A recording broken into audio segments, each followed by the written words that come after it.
my newest addition to the collection. Hi guys! Another product review. Nag-order ako ng bag from Pulen. And so excited ako kasi nag-message sa akin ng DHL. Nandito na raw. So, naka-uniform pa ako. Samahan niyo ako mag-unbox. Okay. Napaghahalap lang nasa medical field. Gamit ko scalpel. Huwag niyo nang gayahin kasi masyado matalimit po. Nakabox siya. DHL ang courier. Ayan. So, in-order namin ito mga almost 10 days na ngayon dumating. So, let's open it. I'm excited. Oh, may box pa pala sa loob.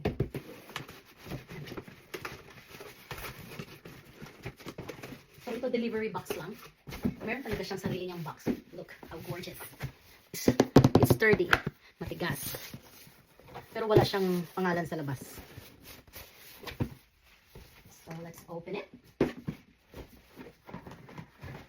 Ta-da! It came from Pulen. And, ang in-order ko, Pulen Saime Mini. Tama ba? Saime Mini. So, let's see. Ganda ng packaging, oh. Nakabalot pa siya. Like that. May sarili siyang tissue wrap. Tsaka, meron siyang pansara na sticker. Let's open it. Gandahanin ko lang, sayang. Okay.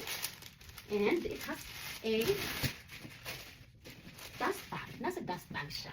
Maliit lang pala siya. I should have gotten the bigger one. Well, anyway, kuha na lang ako ng iba kasi I really love this. So, Pulen. Nice one. And, ta-da! Nice Pulen. Oh, tama lang pala ang size. Pwede na, hindi masyado malaki. So, on the outside, yan, nakasara. Nakasara dito. May pangalan siya dito. Ayan. Pwede din siyang handbag. And it is made of leather. Amuyin natin. Sarap ng amoy. Amoy leather. Tapos snap closure. Magnetic closure. There. Tignan natin sa loob. Ang ganda niya kasi nilagyan talaga ng mga ganito para magprotektahan sa transit. Save ko yan.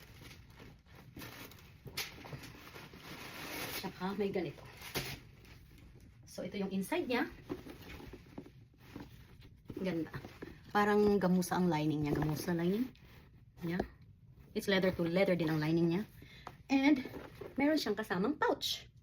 Yan. May pangalan din ng Pulen. Leather din siya.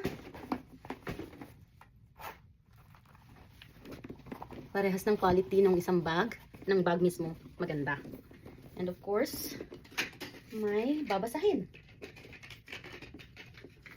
There. Pulen. Italian textured cuff leather. It is made of Italian textured cuff leather. Tsaka, sourced from certified European tanneries. Diba? Galing, galing. Okay, Saime Mini. So, there you go. You can also wear this like this. Kasi meron siya ditong magnet, oh.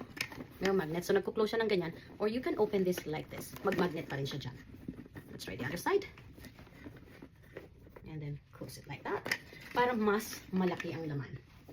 This is the mini. Parang, malaki rin kasi malapad siya. Oh, malapad.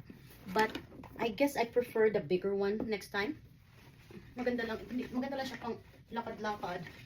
Pero kapag medyo malayo-layo na at marami ka nang ilalagay, pwede yung malaki-laki. Now, let's try. Magkasya naman. I have Samsung Fold. Tingnan natin kung gaano siya. Pasok na pasok.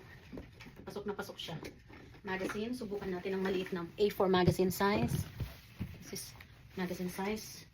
A4. So, itong leather na to, I think ito yung mga leather na lumalambot habang tumatagal. But for now, syempre, stiff pa siya kasi bago. Need gamitin. So, yan. Ayaw pang sumunod ito. Lagi pang nag-fold. Kailangan pa siguro nitong magamit talaga. Here. See, pasok naman yung A4 na magazine. Hindi nakita. So, most probably, ang iPad na mga 10-inch kasya dito. Okay, so, Yan, terracotta. So it just arrived earlier. Thank you, and please watch my videos. Thank you so much. Mwah. So how much does it worth? Magkano bili ko? Ito yan siya. I bought it from the website itself. So galing talaga siya. Ang price niya is $550 plus tax and duties. Yan. Free delivery naman siya kasi mahal. Yan. So ang site niya is Pulen. Okay. So marami pa akong gusto sa Pulen. I just hope mag-unbox ulit ako soon.